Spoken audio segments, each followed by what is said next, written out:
Alright you guys, the June garden recap is here, and I'm going to start you off with some footage we had gotten done at the beginning or throughout the month before I go into what the garden looks like now. So let's go take a look at that footage.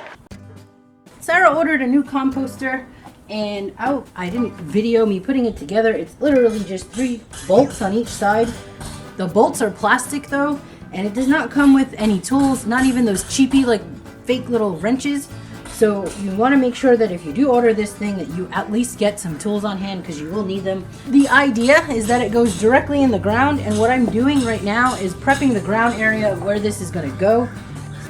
So I have this stuff, it's called Easy Wet. So you pour a little bit of it into the watering can and water it into your soil. I got it at the nursery. It's supposed to help loosen the ground, because I'm going to show you the ground. The ground is pretty hard. Under the lemon tree and next to the zinnias, I've already cleared away the mulch, and this is where I'm planning to put it. I've watered in 2 watering cans full of the Easy Wet to let it soak in a little bit, and then I'm going to be turning over some of this area. We have a lot of worms, but the ground is really compact. Since this thing is supposed to sit directly in the ground, and the whole point of the compost is to draw the worms up so that they eat the vegetation. In order to help that along, I am going to be loosening this ground so that it has a little bit of a kind of a head start.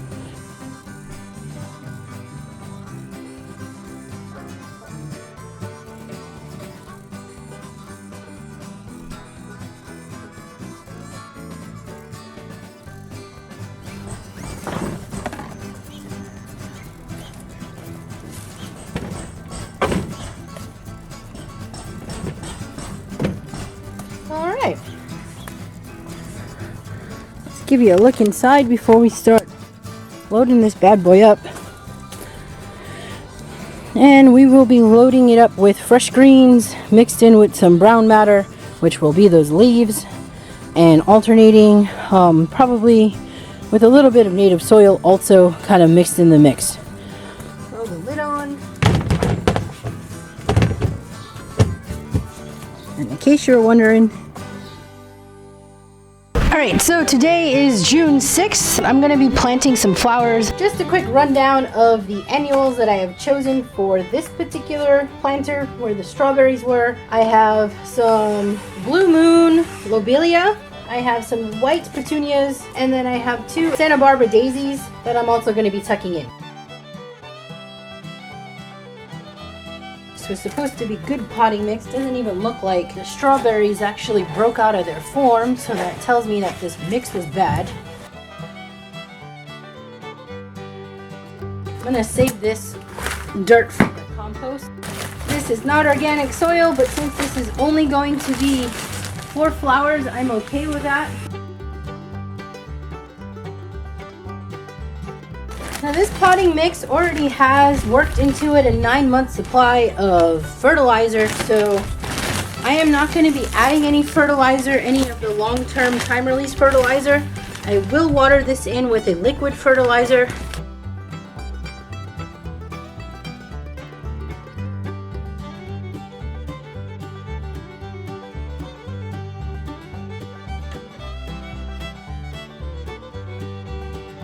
Sometimes I do break up the roots, but in a situation like this with these little annuals, they are supposed to flag out on themselves. This larger Santa Barbara daisy probably going to do well with a little bit of breaking up.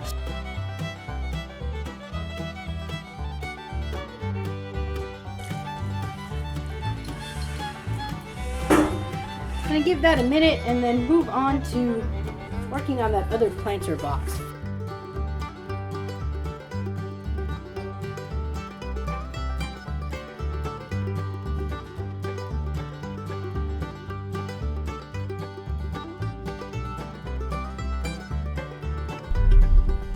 In this planter, I put in some salvia and golden fleece, and then after all of that was done, I mulched everything and watered it all in.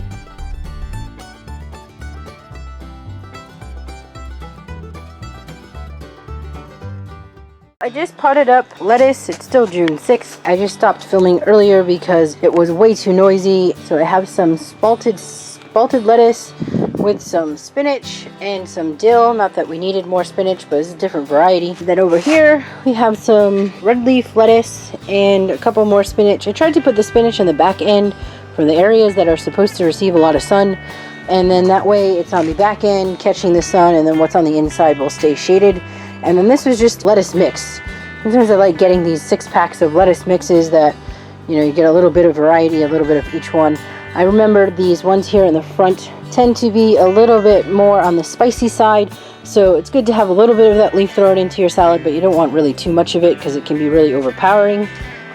Yeah, so these are the 3 bins, and then I just got done doctoring my poor apple tree. It has full of leaves, then the leaves died suddenly, and I realized that over here there was a split, and in between the split it began to rot. So as a last ditch effort, I chopped that limb off, shaved away the parts of the disease, and then sprayed in there with some peroxide, and then I applied some acrylic paint. I didn't want to wait till after the season, which is normally when you do your pruning, because the disease part was going to continue to get worse. So hopefully this will help. If not, it probably was going to be a goner anyway. So yeah. Today is June 7th, and I'm getting ready to plant up some sweet corn in this area where the kale used to be.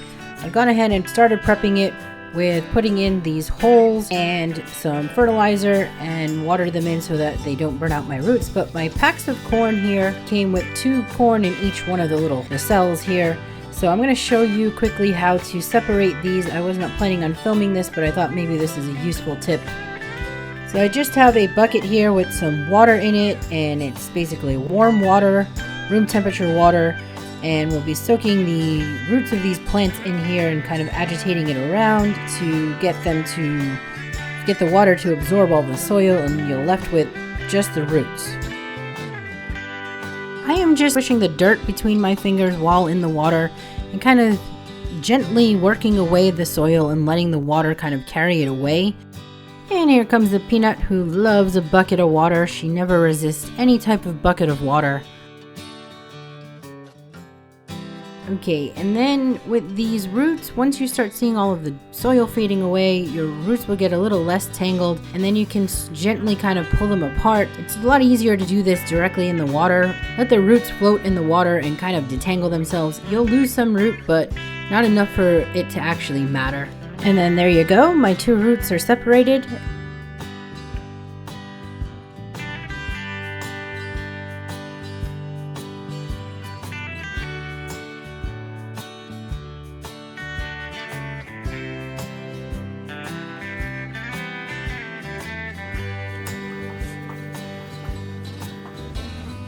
Alright, you guys, really quick, today is June 19th, and I am clearly procrastinating something else I was supposed to be doing, but I just went and harvested a whole bunch of the Christmas limas. I need to pod these later, but it really was overdue and needed to be done so that the energy isn't focused on drying these out, and the energy goes back into the plant so that it can continue to put into the green pods that are currently there right now. I went in and pulled out mostly what I could find of the dry.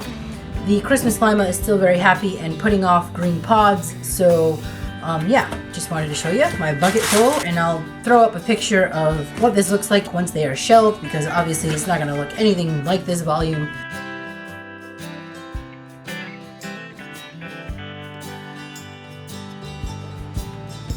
It is June 27th. I kind of pushed this off to get it closer to release at the end of the month so that it will be a total recap of what happened throughout the month. But starting out here in the front to where these pumpkins are, and you can see they put on a ton of growth. And this guy, let's get a little bit closer.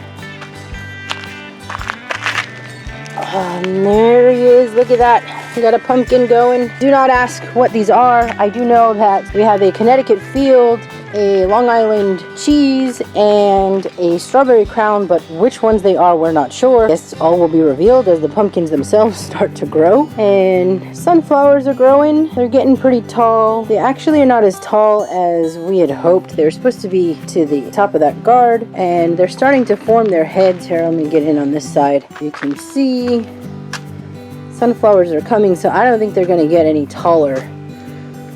The area out here in the front we never really did much with.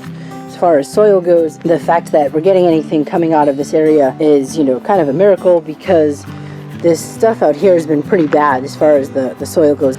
I'll show you the top of the porch, which I never do, but we had a wine barrel here and that got moved and we put in this planter. This arrangement actually came from Home Depot. It got potted up into this larger pot. We're just trying to brighten this area a little bit somewhat. Okay, so I'm going to take it now to the back. We're here in the back and Sarah's gonna tell us which ones of these starts that she planted, because she knows what they are. So it looks like that's the corn. If you follow my Instagram or Facebook, you would have seen me post the organic popcorn that I made. And so we're growing some new varieties of that glass, is it glass gem? The glass gem. And then go ahead, what's the rest of it? Mostly it's a variety of bush beans that I wanted to use the seed up, and I figured we had the space. Some extra sunflowers that I wanted to pop in here and there. So the bush beans are Calypso, Kernley, Yellow Eye, and Golden Rush bush bean. Also a little bit of lettuce, so another round of cucumbers, and that's about it. Alrighty, and then that, what was here? It was the peas. Oh, the peas, yeah. So now we popped in a smaller tomato here. The one that was existing here seems to be putting on some fruit. It's a Super Sweet 100. Plugged it in. That one did not come from seed. It came from Home Depot. This was one of the ones I potted up earlier, which was actually got moved around in this area. And here is the cucamelon. I promised some people that I would do a close-up, show a little bit more of what this cucamelon is. It does need to have its dead leaves kind of pruned back, but here, my finger, you can see the tiny little cucamelon, and then they grow to about this. And I will put a picture up now of what it looks like cut open.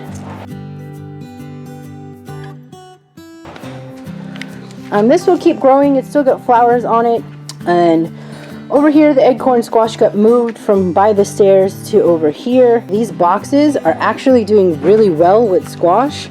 So the empty ones that we have are going to get filled up with some new squash. Did you start some new rounds of squash in there as well? I did, yes. The wine barrels will have summer squash, and I have a few winter squash to put in the deeper boxes. It seems like we finally figured out what will work in this area. I think it's because of the high sun and it gets really hot over here, so the squash are doing well. Plus also we had that bad soil, and though we have not been able to find soil that readily right now, we found a few bags of the 420 at the nursery, and then we've been substituting with the Miracle Grow organic line from Home Depot, which is all that we've been able to find that's organic at the moment.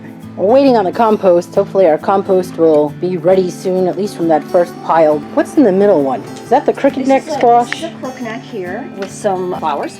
I forgot because I just kind of threw whatever random ones that we had sitting over on the side, but they seem to be working here. They're happy in this area, so.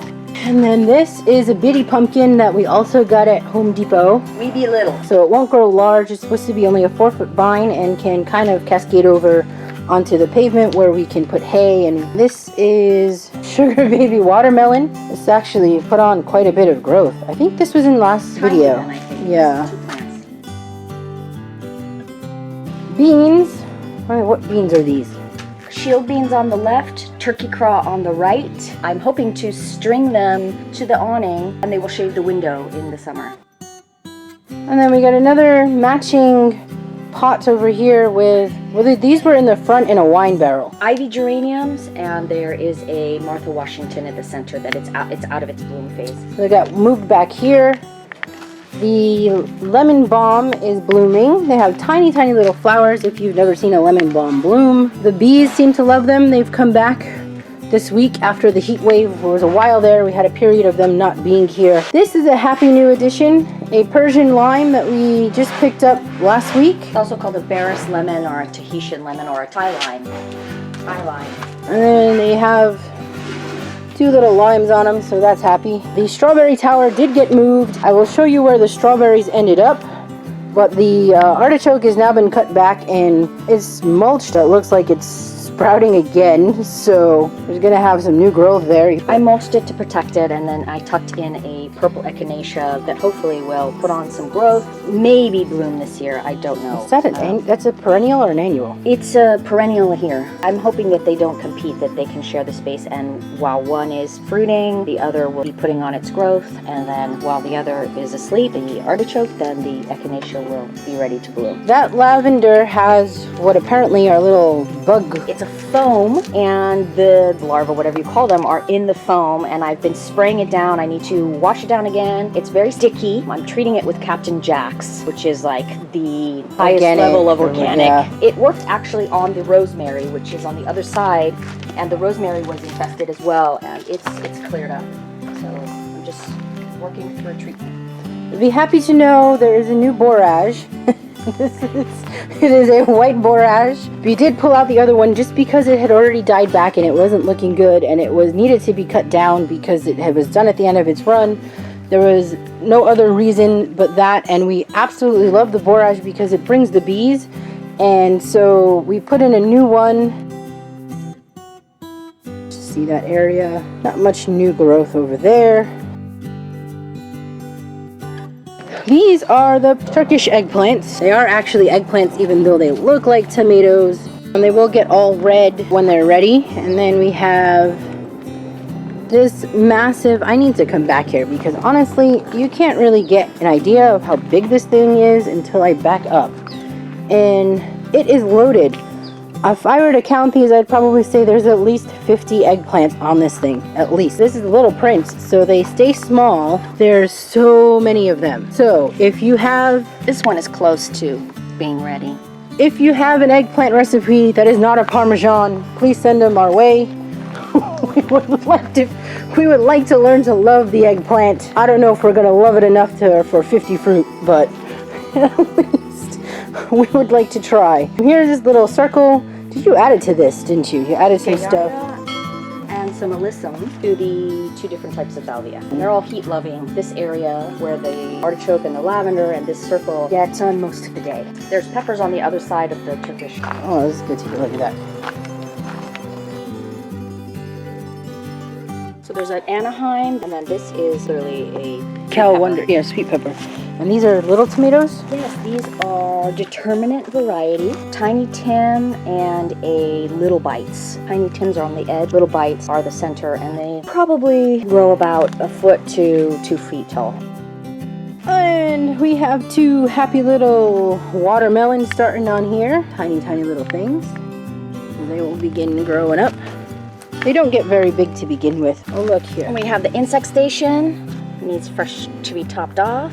And then we have a parsley in the shade of the eggplant. I'm hoping that will help keep it. And then the a lovage on the other side, as well as a chive that is also in bloom. We've been having issues with cilantro and parsley with keeping them alive because even though it says full sun, they don't mean our full sun. So we're trying to keep it somewhat shaded. Oh, that being said, these cucumbers here actually are not getting enough sun. When the light shifts a bit, maybe they'll get going. I don't know. At this point, I'm not even sure that that's the problem. I think that they might be competing, even though I've been feeding them for nutrients with this monstrous eggplant. Oh, it could be because this eggplant are just is not happy there. Pepper is still growing. It's amazing how such a tiny little plant. It's such large fruit. I thought that there were Cal Wonders here. There were because I ate them last year. Yeah, they were on the I other think side. that this is a second-year Cal Wonder. I pruned it back hard. There were 2 of them here. One did not survive. This one is still fighting. Here's the giant kale tree. Honestly, we just left this here to see what happens because it's insane. I don't even know how tall, like that's ridiculously high. That is a stevia, which I routinely kill, and yet this one is now happy. So I figured out where and how it likes to be watered and where it likes to be. And so it's growing along. I think we had a bit of a water problem though, in general. Things were getting either overwatered or not watered enough. They're on drip now. Took the time to put everything on a drip. They're getting consistent water, and that seems to help a lot. Someone who likes to be part of the party. Over here in front of the corn are the cantaloupe that are starting to get going. They will vine up and over this. Last year they were a little bit more prolific than the sugar babies, so it'll be interesting to see now that they have more room and a proper arbor to grow up and over. Also, last year was our first year in the garden, and so let's say I planted 4 plants together, which was way too many. They're too close. So the vine They were was competing. ridiculous. So I showed you footage earlier of this corn, what you think was this corn, but it wasn't this corn. I didn't bother to pay attention to what the weather was going to be like, and when I put this corn in, the very next day for an entire week straight, it was in the high 90s, and it completely died. And so we went and got another set of starts once the weather cooled down, and then we had 70-degree cooling happening for another 2 weeks, and then these went in and much happier. I didn't bother covering them. I should have been out here in time covering them. Again, my mistake. Before you plant things, you definitely should make sure it's not in extreme heat and make sure that they have at least a good week to acclimate at moderate temperatures. And anything above 90 degrees, certain plants have to be shaded. They need shade cloth. When things say full sun, they mean 85 degrees, not 95-degree California heat. And also, when I put in the corn, I put in some cucumber starts into this pot here that we have. The reason why the pot is here and we don't have a permanent anything in the ground is because once this pumpkin gets going, or fingers crossed hopefully does get going, the vine's supposed to take over this area, and we didn't want anything that couldn't be moved. So at least if it becomes too overbearing, we can pull the pot out, or it's high enough to have the vine actually grow around the pot and not interfere. These beans, this side were the speckled rattlesnake beans, and then the purple green beans are over there. We're actually letting them dry on the vine so that we can harvest seeds for next year because we're almost out. There's a pumpkin going here. There is actually a pumpkin in the middle. Oh, it's already there, so it's struggling gonna get going. That plant needs. Yeah, I see it. And this is where you were gonna put vining burlates. I'm gonna put vining burlates, which I had to order. We had the bush variety, or have still the bush variety, but I wanted to try the vining variety, which are supposed to be more prolific. Burlates there. I still have yet to deal with figuring out this berry. I'd like to come up with something that looks nice and is easy to harvest. And also, honestly, this month kind of came and went in a blink. I was working on a larger thing that consumed way too much of my time. This is on a plan for me to deal with the berries at some point soon. Come in here and talk about the lovely peppers. Those are Jimmy Nardellos, and they are about ready to come off. I'm actually quite happy. I was concerned because there's an awning shading this in the late afternoon. However, the peppers get sun all morning, most of the afternoon, and in the later afternoon they're shaded, and I think they seem to like that. These are the Kale wonders. They're pretty large too. And they're in there. I've got a whole bunch of peppers coming. All right, and I'm gonna eat my words, okay? Because apparently this really is a spaghetti squash. At least that's what it looks like. No, why is it butternut colored? Did you see that one? I don't know what it is. I thought it was a spaghetti because look at the striping, but now look at the ripening one. Well, it's going. This is from the seed packet. This is not collected seeds, so. I know last year some of the pumpkin actually took on characteristics of the spaghetti squash, so I wouldn't be surprised if it was like, I don't know, we don't know what this is. It's supposed to be spaghetti squash, but it grows like a butternut. I thought it was butternut, then it started doing some of this, which, I don't know, though, some butternuts are like that though. We'll see, but it's full. It's full. It's full, yes, it's crazy. Let me tell you, the butternut last year was not this prolific. The spaghetti squash was. So if this is a butternut, I'd be really surprised. I guess we'll know when it's fully ripe. We still have some beets left that need to cook. Most of the fennel we've been slowly cooking, and here, we'll give you a shot. Leftover dill, yeah. Here's the shot of what's going on with the lemon tree. It's got a lot of fruit on it, actually. Happily, check out all of the cabbage. A lot of nice heads in here that are ready to be... Oh, and there goes a cat. I didn't see you in there, I'm sorry. But we have 2 that are probably ready to be turned into something, and the others kind of growing up still. Got some decent growth on this Cory squash, and those are acorns over there. And then let's pen back so you can see the zinnias. It's probably not a good angle from there. It's a little tight for me to get in onto that side right now because the Long Island cheese decided to do its massive growth, and you can see it back there. It's actually taking up most of that pathway, and that one we actually let just go. We let it kind of kick over the pathways and grow along that way. The fruit's way too big to try and trellis, and then we got a random sunflower tucked in with this corn did survive, so I got the shade cloth. These few survived once I put the shade cloth. and then use your happy new flowers. You want to tell them about your happy new flowers. My new obsession is gomphrena. This is an orange gomphrena, and I just think this is so cool. I'm a fan of corals and oranges, so these are my happy flowers. And then in the back corner, I planted they're supposed to be full sun, but they seem to be quite happy there. Those are guara, and when I was at the nursery, they were covered in bees, and I'm desperate to bring the bees back. I think it was the heat thing. I don't think it was the cutting back of the borage. This cucumber is okay, and then we tucked in zucchini because I guess I'm going to just call them unusual squash. The stuff you wouldn't find in like your grocery store are not doing so well, like the scallop and some of the others. In a minute we'll go back there and show. So I was like, okay, we need something that I know is predictable even though it's boring. So we popped in a regular zucchini. Alright, I'm going to show you the lettuce on the patio, which some has blown, but we planted up. This actually worked out to be a decent area, especially in the heat that we've had. I think we've been able to maintain them pretty decently. The back bed in particular gets quite a bit of sun in the morning. However, as you can see, I have a shade cloth on it. By the way, those shade cloth are very, very handy. They're from Daiso. They're like $1.50. We were trying to troubleshoot having some lettuce for all of the many lettuce salads that we don't eat. But they look pretty. Oh. The catnip is in bloom. The bees absolutely love the catnip, so another bonus. Looking a little ragged. The kind of flowers are kind of done their thing. They're spent. They're spent. They're at the end of their run. I'm going to cut it back, and hopefully it's going to have a second bloom. And then we have the small catnip patch here that's still doing well. And volunteer that got dragged over from probably the cats playing with the catnip. The rhubarb looks nuts. Look at that. These leaves are ginormous. And like don't even know if you can see that, but they're not quite ripened yet, so as soon as they are ripened, then I can harvest them and decide what I'm going to do with them. Don't have a plan for them yet, but I don't know, I'm trying to eat healthier, so probably not going to be a strawberry pie, but unfortunately, maybe I could make a low-cal crumble or something, I don't know.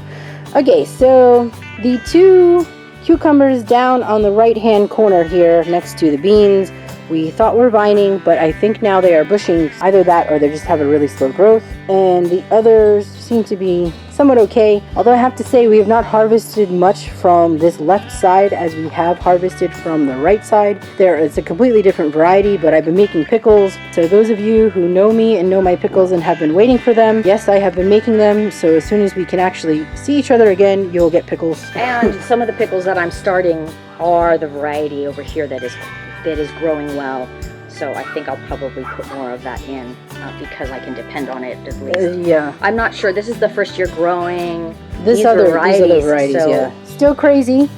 And as you saw earlier, I harvested a whole bucket of these.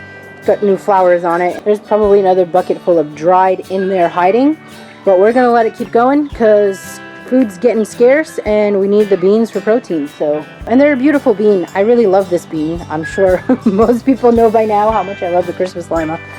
And okay, so this is what I mean about this jasmine. It's now looking really dreary. There's dead bits all around. So we had like 1 week of an awesome, gorgeous bloom.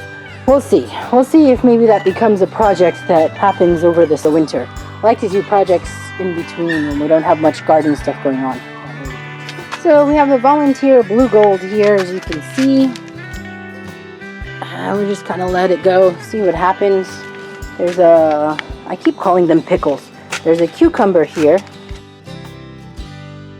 What's in this pot? All right, so this is apparently turning into a sunflower. It was supposed to be a straw flower. Next to it is the straw flower, and then this is a sunflower. I had an extra. I'm so excited. This is the first year I've grown straw flower. It's about to bloom. Well, that'll be nice. I'll have to. And I tucked in on the left hand here just a random bee balm. I've just decided to tuck in random flowering herbs wherever I possibly can. So on the left here is a Stupicia, S-T-U-P-I-C-E. If you can see, this leaf is what I'm having an issue with. A powdery mildew and some, I'm guessing, early blight, and I've been cutting the leaves off and treating them with copper fungicide. This is a stuffer tomato, which is a yellow tomato that's hollow inside, almost like a yellow bell pepper that you can use for stuffing. A Roma. Standard Roma. Oh, there's a lot of fruit on this. Fresh eating, but you can also use it to make tomato sauce and paste. It's actually my favorite fresh eating. In the same family, a San Marzano, which is a traditional paste tomato. Next to it, we have a Brandywine that is doing a lot of growing upwards, but not as much fruit on it. And then we have, this is a purple Russian. I probably will not grow again. This is actually what it looks like. Sadly, this is the rat attack fruit, but that's what it looks like ripe. So mistakenly, we put the larger tomatoes outside of the cage rather than the small cherries, which should have been the other way around. The cherries ripen really quick, and usually you can catch them before we have that rat problem. So unfortunately, in the cage are mostly cherries. So we've been losing some tomatoes and been trying to pull them as soon as they blush, so that way we can let them ripen in the house rather than out here anyway. So this is a white cherry, this is another Roma, and this is another San Marzano. And San Marzano, if you can see them. They're all fruiting. So that is a Stupicia in the cage that is ripening off, and then I will pull it, because what I did was I just went and purchased a couple of plants to plug in here that for sure will have fruit on later. That is a mortgage lifter.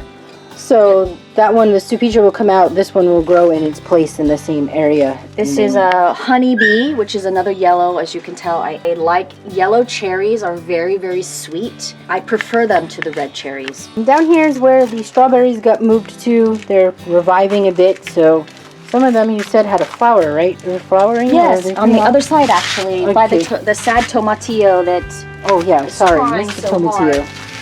And the strawberries got moved out here. It's actually got much more shade and it's damper over here, so I think that's why the strawberries will be better here. It's not that the tower was bad, it's just for us and our heat, it wasn't a good thing.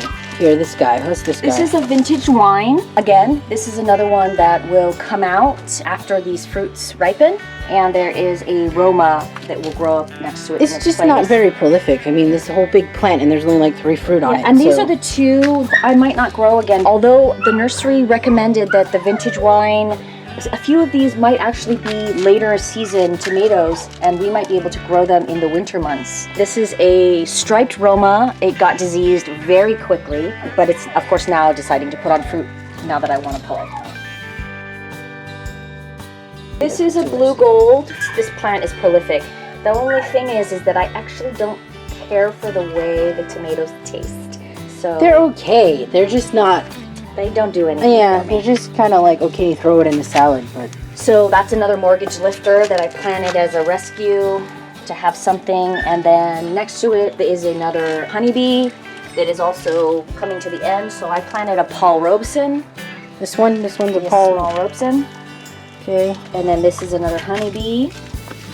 And I planted a San Marzano in there as well. So these will be in the cage and these will be protected. The honeybees are pretty prolific though. They are. They really are. And actually they taste lovely. Alright, we're going to discuss really quickly this squash situation. Over on this end, we have the second round of squash kind of not doing well. The extra ones in the bin over on that patio where the high sun was were actually the same size as these. So they're kicking really well. We're going to top up this soil to see if adding that will help.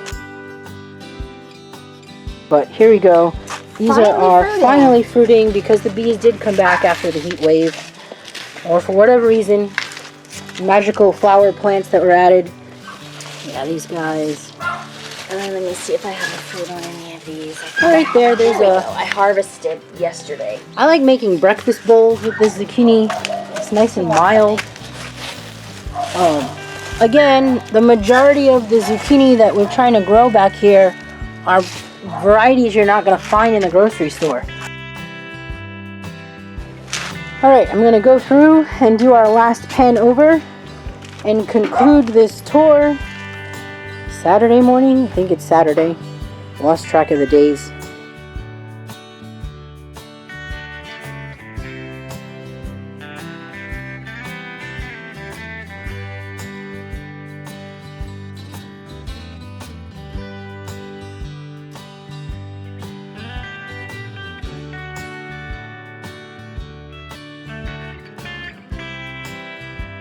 Thank you for joining us. Please like, share, and subscribe if you have not done so already. And don't forget to send us some eggplant recipes.